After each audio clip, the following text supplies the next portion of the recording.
আমি কোনো অ্যামাউন্ট বলবো না এখন, সেই দিনে ইনশাল্লাহ আপনারা দেখবেন যে ভালো কিছু আমাদের ফুটবলারদের জন্য অপেক্ষা রয়েছে। মাহিন যখন প্রথম পেনাল্টি শুটআউটটি ঠেকিয়ে দিয়েছে, আমি ঠিক 2003 সালে আমরা যখন ঢাকার মাটিতে প্রথম সাব চ্যাম্পিয়ন হয়েছিলাম, সেই দিনও আমি ঠিক মাহিনের মতো একটি পেনাল্টি শুটআউট ঠেকিয়ে বাংলাদেশ দলকে চ্যাম্পিয়ন করেছি। যারা ফুটবল প্রেমী, যারা ফুটবলকে ভালোবাসে, সকল বাংলাদেশিরাও কিন্তু আমার এই বাংলাদেশ অনূর্ধ্ব 20 ফুটবল দলকে শুভেচ্ছা এবং অভিনন্দন জানিয়েছে।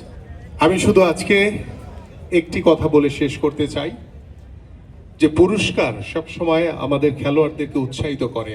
আমি যখন খেলেছি তখন আমরাও যখন চ্যাম্পিয়ন হয়েছি, আমরা ভাবতাম হয়তো বা আমাদেরকে পুরস্কৃত করবে উৎসাহিত করার জন্য, কিন্তু পুরস্কার হয়তো বা সাময়িক, কিন্তু আমাদের এই অর্জন এটাকে ধরে রাখা হচ্ছে সবচেয়ে বড় কঠিন একটি কাজ।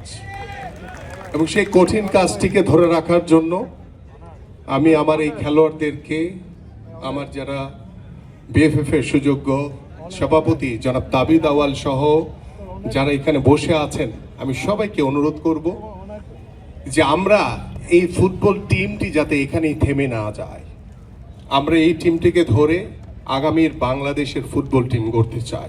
আজকে যারা বাংলাদেশি বংশোদ্ভূত খেলোয়াড়রা, রোনান কিংবা ডেকলানের মতো যারা ফুটবলার রয়েছেন, কিংবা আমাদের হামজা চৌধুরী, সামিদ সোম সহ যারা বাংলাদেশের জন্য খেলছে, তাদেরকে যাতে আমরা আন্তরিকভাবে সহযোগিতা করি এবং আমাদের টিমওয়ার্কের মাধ্যমে আমরা একটি কথা প্রমাণ করতে চাই যে আমরা সবাই বাংলাদেশি এবং সবার আগে আমার বাংলাদেশ, এবং সেই সবার আগে বাংলাদেশকে ধারণ করে আমরা সামনের দিকে এগিয়ে যেতে চাই। এবং আমার দর্শকদের জন্য বলতে চাই, আগামী 6 তারিখ বিশ্ব ক্রীড়া দিবস উপলক্ষে আমাদের সেদিন একটি কর্মসূচি আছে এবং আমি সভাপতি জনাব তাবিদ আউয়ালকে বলেছি যে আমরা সেই দিনই আমরা আমাদের এই জাতীয় বীরদেরকে সরকারের পক্ষ থেকে পুরস্কৃত করব ইনশাআল্লাহ।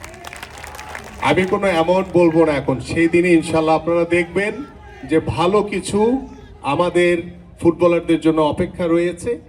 ইতিমধ্যে আপনারা জানেন আমাদের মাননীয় প্রধানমন্ত্রী খেলাধুলাকে পেশা হিসেবে প্রতিষ্ঠিত করার জন্য আমরা গত 30শে মার্চ আমাদের বাংলাদেশের জাতীয় ক্রীড়াবিদ যারা রয়েছে তাদেরকে বেতন কাঠামোর আওতায় এনে ক্রীড়া ভাতা প্রদান করার মাধ্যমে তিনি আমাদের সেই কার্যক্রম উদ্বোধন করেছেন। আমরা পর্যায়ক্রমে বাংলাদেশ ফুটবল টিম সহ বাংলাদেশের বিভিন্ন স্পোর্টসে যারা বাংলাদেশ দলকে প্রতিনিধিত্ব করছে সেই সকল খেলোয়াড়দেরকে আমরা বেতন কাঠামোর আওতায় এনে আমরা ক্রীড়া ভাতা প্রদান করব ইনশাআল্লাহ। পাশাপাশি সাথে থাকবে একটি করে ক্রীড়া কার্ড, সেই ক্রীড়া কার্ডে থাকবে অনেক সুযোগ সুবিধা এবং আমাদের আগামীর শিক্ষাবর্ষে 4র্থ শ্রেণী থেকে খেলাধুলাকে বাধ্যতামূলক করতে যাচ্ছে ইনশাআল্লাহ।